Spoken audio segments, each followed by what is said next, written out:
Legenda Yeti makhluk misterius penghuni Himalaya. Tahun 1832, sebuah jurnal menerbitkan laporan seorang penjelajah Inggris tentang seekor makhluk yang penuh bulu panjang dan gelap yang dilihatnya di Himalaya. Lalu legenda pun berkembang tentang makhluk misterius yang kemudian dijuluki Yeti. Profesor Denmark Dr. Charlotte Lindqvist adalah pakar yang bertanggung jawab dalam menyudahi mitos berabad-abad yang diwariskan dari generasi ke generasi di Nepal. Temuan kami mengukuhkan bahwa dasar-dasar biologis legenda Yeti dapat ditemukan dalam beruang-ruang setempat, kata Charlotte dari University of Buffalo, New York. Charlotte dan timnya melihat 9 sampel bukti Yeti yang bersejarah yang dikumpulkan oleh seorang kru yang membuat film tentang makhluk itu. Tapi sayangnya untuk para pembuat film, tes DNA membuktikan bahwa yang mereka temukan adalah sisa-sisa jasad beruang tua yang mati, yang membuat penampakan Yeti selama lebih dari 1 abad ini jadi meragukan.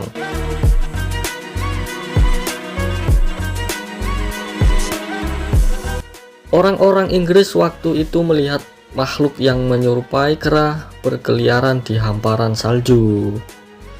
Catatan resmi pertama tentang sesuatu yang luar biasa mengumumkan pada tahun 1832 ketika Journal of the Asiatic Society of Bengal menerbitkan sebuah laporan dari seorang penjelajah Inggris yaitu Hodgson. Ia mengatakan melihat seekor makhluk yang penuh bulu panjang dan gelap yang menurutnya adalah seekor orang utan.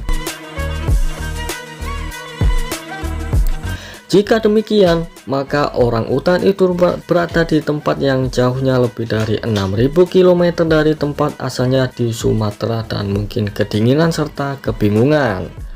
Pada tahun 1925, fotografer Ina Tombashi mencatat pengalamannya melihat Yeti yang disebut sebagai sosok makhluk tinggi dan telanjang yang menarik-narik tanaman rhododendron di ketinggian 4.500 meter.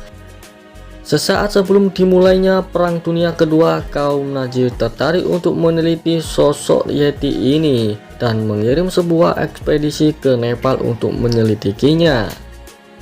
Dan pada waktu itu pun lebih dari 100 tahun yang lalu, penjelajah Ernst Sanfer bahkan menyimpulkan bahwa Yeti hanyalah seekor beruang. Para penjelajah dan penggemar Yeti terus bergiat sampai saat ini, namun secara tidak mengejutkan mereka tidak menemukan apapun sama sekali. Namun bahkan temuan baru ini pun tidak mencegah orang-orang yang fantastis dan menganggap sosok Yeti yang sesungguhnya masih di luar sana.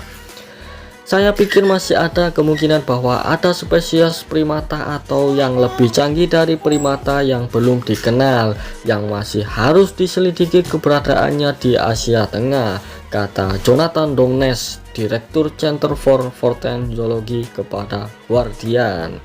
Dan cerita ini benar atau faktanya kita serahkan kepada Tuhan yang Maha Mengetahui.